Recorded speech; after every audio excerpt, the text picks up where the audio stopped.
Hello दोस्तों। कैसे हैं आप सब? आई होप आप सभी अच्छे होंगे, बेहतर होंगे। आप सभी की तैयारी अच्छे से चल रही होगी। स्वागत है आपका हमारे सिलेक्शन अड्डा चैनल पर।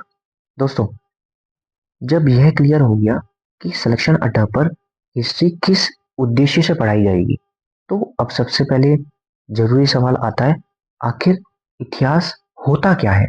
अब सबसे पहले आपने कल की वीडियो देखी, आपको समझ में आ गया होगा कि हम किस डायरेक्शन में हिस्ट्री को पढ़ने वाले हैं।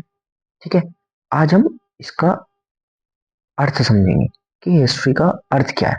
ठीक है, क्योंकि जब तक हम हिस्ट्री का सही अर्थ नहीं समझेंगे तब तक हम उसे सही तरीके से पढ़ भी नहीं पाएंगे। समझ रहे हैं आप सब? ज्यादातर स्टूडेंट के दिमाग में हिस्ट्री की जो इमेज बनी होती है ना, वो बहुत एक लिमिटेड होती है। उन्हें लगता है कि हिस्ट्री का मतलब राजाओं के नाम, युद्धों की तारीखें और कौन सा राजा कब आया और कब गया। लेकिन हम इस चैनल पर सबसे पहले इसी सोच को बदलेंगे आपकी, क्योंकि आपने इससे पहले सिर्फ एनसीईआरटी पढ़ी है। मैं ये मान के चल रहा हूँ कि आप सिर्फ हिस्ट्री एनसीईआरटी पढ़ के आए हैं।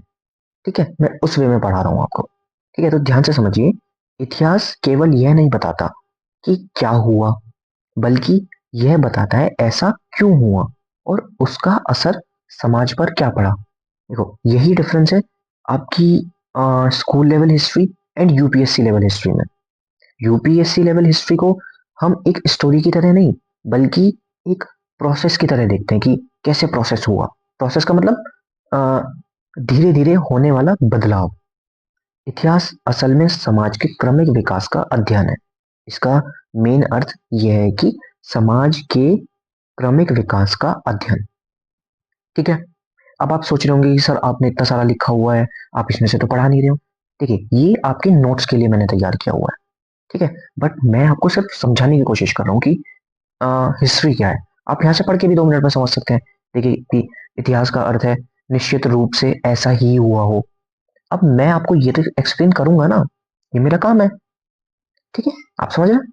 चलो, ये मैंने आपको टॉपिक से हटा दिया, बट ठीक है, मैंने आपको बता दिया कि आप मतलब आप सोच रहे होंगे कि सर यहाँ से नहीं पढ़ा रहे हैं।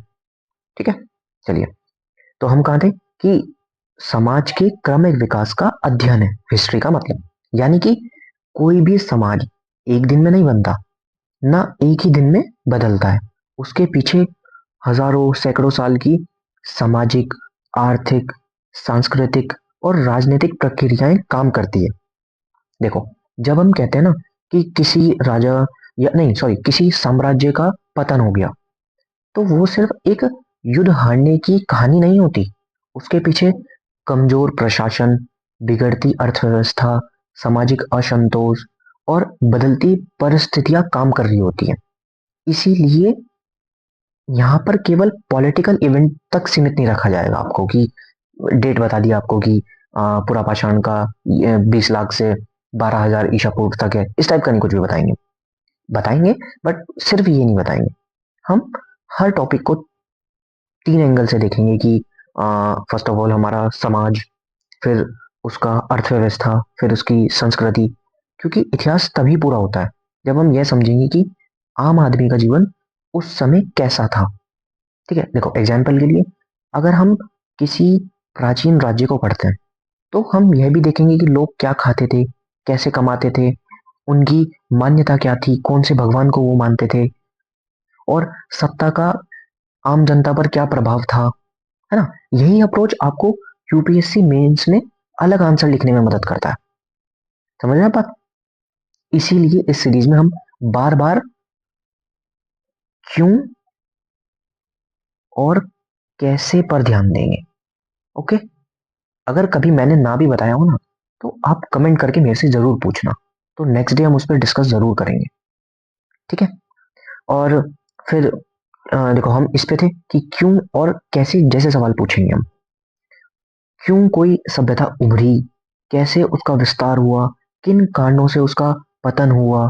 ठीक है, जब हम हिस्ट्री को इस तरह पढ़ना शुरू कर देते हैं ना, तो यह सब्जेक्ट अपने आप ही आपको इंटरेस्टिंग लगने लगेगा कि हाँ जी, ये तो बहुत ही इंटरेस्टिंग लग रहा है मुझे ये सब्जेक्ट, कि सबसे मेरा स्ट्रॉन्ग सब्जेक्ट कौन सा है?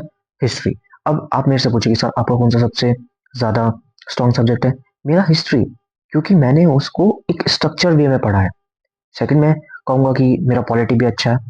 आप कहेंगे तो इसके बाद हम पॉलिटी की सीरीज स्टार्ट कर देंगे, है ना। वो बात के काम है, क्योंकि अभी हमें इसमें ही बहुत टाइम लगेगा, क्योंकि मैं आपको कोई एग्जाम के कि आपका एग्जाम्पल मान लीजिए कि 5 जनवरी को आपका एग्जाम है, उसके लिए हिस्ट्री पढ़ा रहा हूँ, नहीं।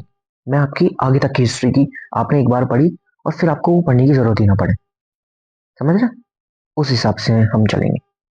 तो आपने हमारा उद्देश्य जान लिया होगा, इसका गहरा अर्थ मैंने आपको समझा दिया है। हिस्ट्री के इस दृष्टिकोण को समझ लिया है तो प्रीलिम्स के फैक्ट भी क्लियर रहेंगे और मेंस के आंसर भी मजबूत बनेंगे। ठीक है, तो इसलिए इस सीरीज में आप अपना पेशेंस बनाए रखिए, लगातार देखते रहिए और कॉन्सेप्ट को समझने की कोशिश कीजिए। ठीक है, नोट्स आप कहेंगे, नोट्स भी हम लिखवा देंगे। ओके, नोट्स आपके वैसे आपके सामने है। देखो, कल हमने स्वागत और परिचय, ठीक है, हमने इसमें कोई लिखने की बात नहीं है। फिर आपका इतिहास का गहरा अर्थ कोई आप लिख सकते हैं, क्योंकि हिस्ट्री यहीं से स्टार्ट करेंगे हम कि what is the meaning of history.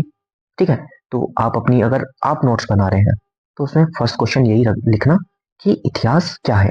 ठीक है, बस इसमें से आप लिख सकते हैं। फिर हम देखेंगे, कल हम देखेंगे समय और कालक्रम, क्योंकि बच्चों को डिफरेंस नहीं पता होता बी सी ई और सी में। ठीक है, तो इसके बारे में बात करेंगे हम कल थोड़ा सा, और फिर हम काल विभाजन पे आ जाएंगे। ठीक है, कल हम 2 स्लाइड, अब धीरे धीरे आपकी वीडियोस बड़ी होती चली जाएंगी ये वाली।